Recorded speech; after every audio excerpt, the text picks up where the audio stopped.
जय श्री कृष्ण दोस्तों, स्वागत है आप सभी का आपके अपने channel unique thought by Monika पर। आज इस वीडियो में हम बात करने जा रहे हैं भगवान श्री कृष्ण और सुदामा जी की मित्रता की सीरीज के पार्ट 3 के बारे में, जिसमें हम जानेंगे कि जब भगवान श्री कृष्ण के पास सुदामा जी पहुँचे तो उन्हें उनसे मिलकर जो खुशी हुई और आगे उनकी मित्रता का क्या मधुर वर्णन हुआ, इसकी व्याख्या आज हम इस वीडियो में करेंगे। आइए शुरू करते हैं हमारा आज का वीडियो। सच्चे प्रेम का फल बिना मांगे सुदामा जी का जीवन बदल जाता है। जी हाँ, सच्चे प्रेम का जो फल होता है उसमें बिना मांगे ही सब कुछ मिल जाता है। यही होता है सच्चा प्रेम, सच्ची दोस्ती, जो कि हम जान रहे हैं भगवान श्री कृष्ण और सुदामा जी के इन भावपूर्वक वीडियोस के द्वारा। कृष्ण और सुदामा के मिलन का वो पल इतना पवित्र था कि स्वयं देवता भी आंसू बहा रहे थे। श्री कृष्ण ने अपने मित्र सुदामा को राजकीय सम्मान दिया, पर सुदामा का दिल केवल कृष्ण के प्रेम से भरा था। श्री कृष्ण सुदामा जी का सत्कार कर रहे थे और वे उन्हें अपने राजमहल में ले जाकर बिठाते हैं। आइए आगे बढ़ते हैं इस वीडियो में।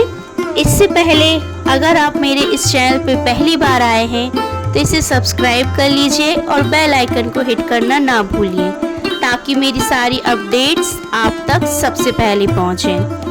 और अगर आपको ये वीडियो पसंद आता है तो इसे लाइक कीजिए, अपने दोस्तों के साथ शेयर कीजिए और कमेंट सेक्शन में जय श्री कृष्णा राधे राधे लिखना बिल्कुल ना भूलिएगा। तो आइए आगे बढ़ते हैं, भगवान श्री कृष्ण और सुदामा जी की मित्रता का आगे का वर्णन जानते हैं।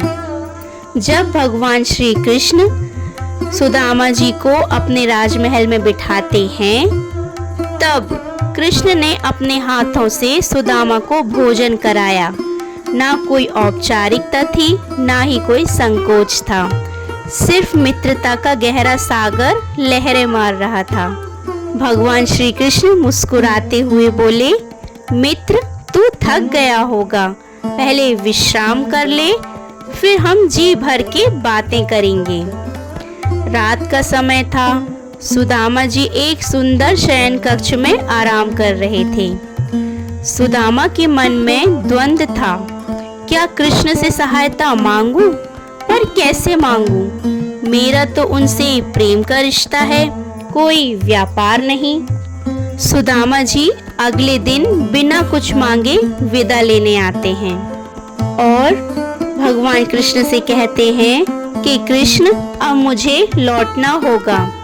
तब भगवान श्री कृष्ण मुस्कुराते हैं और उन्हें अपने गले लगाते हैं और बोलते हैं कि मित्र, जो भी तेरे दिल में है वो मेरे दिल में पहले से ही है।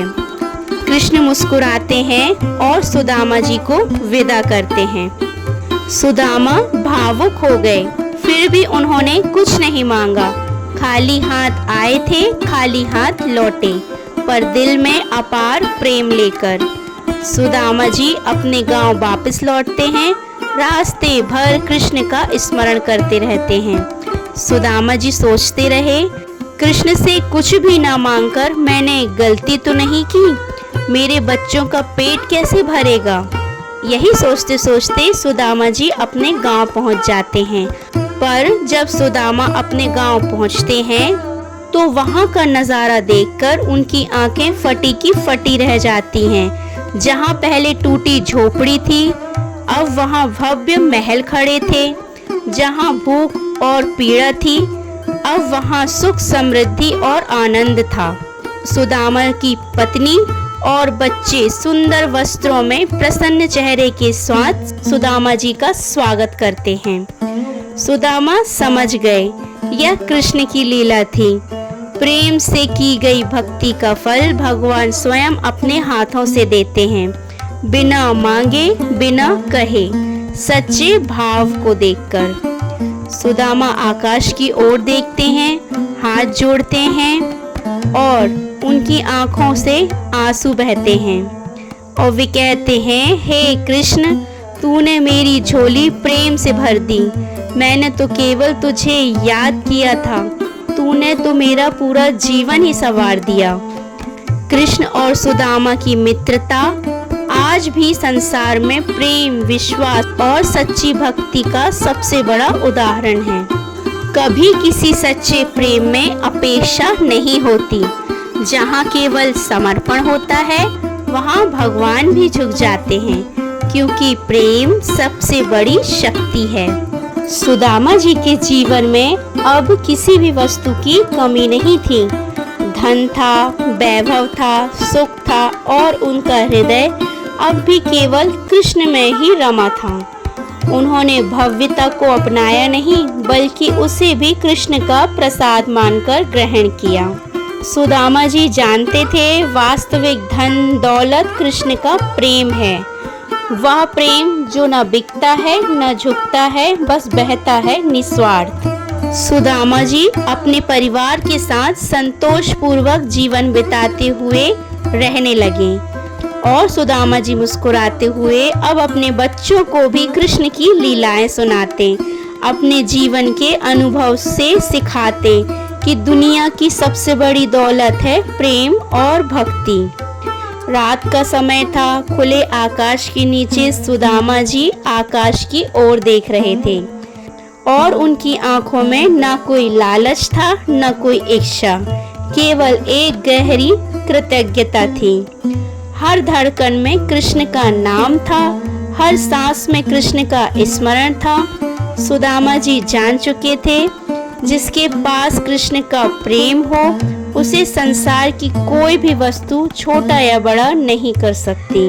बचपन की वो सच्ची मित्रता जिसे समय, परिस्थिति और दूरी कुछ भी बदल न सका, क्योंकि जब प्रेम सच्चा हो तो भगवान भी मित्र बन जाते हैं। तो ये थी हमारी आज की कहानी, जिसमें हमने जाना कि मित्रता सब कुछ होती है। अगर मित्रता सच्ची हो तो एक मित्र दूसरे मित्र के हृदय की सारी बातें खुद ही समझ जाता है। अब आप ही देखिए ना, सुदामा जी ने भगवान कृष्ण से तो कुछ भी नहीं कहा, कुछ भी नहीं मांगा। आखिर भगवान कृष्ण कैसे समझ गए कि मेरा मित्र किस परिस्थिति में है और मैं उसकी किस प्रकार से सहायता कर सकता हूँ। यही होती है सच्ची मित्रता, जो बिना बोले सब समझ जाए। अगर आपके दिल को भी श्री कृष्ण और सुदामा की इस अमर मित्रता ने छू लिया है तो इस प्रेम को और भी दूर तक पहुंचाइए। इस वीडियो को लाइक कीजिए, शेयर कीजिए और मेरे चैनल को सब्सक्राइब करना ना भूलिए। आइए इस सच्चे प्रेम की सुगंध को पूरे जगत में फैलाते हैं। तो ये था हमारा आज का वीडियो। इसी के साथ मैं आज आपसे विदा लेती हूँ। मिलती हूँ आपसे नेक्स्ट वीडियो में भगवान श्री कृष्ण और सुदामा जी की मित्रता की सीरीज के पार्ट 4 में। तब तक के लिए खुश रहिए, अपना ख्याल रखिए। जय श्री कृष्णा, राधे राधे।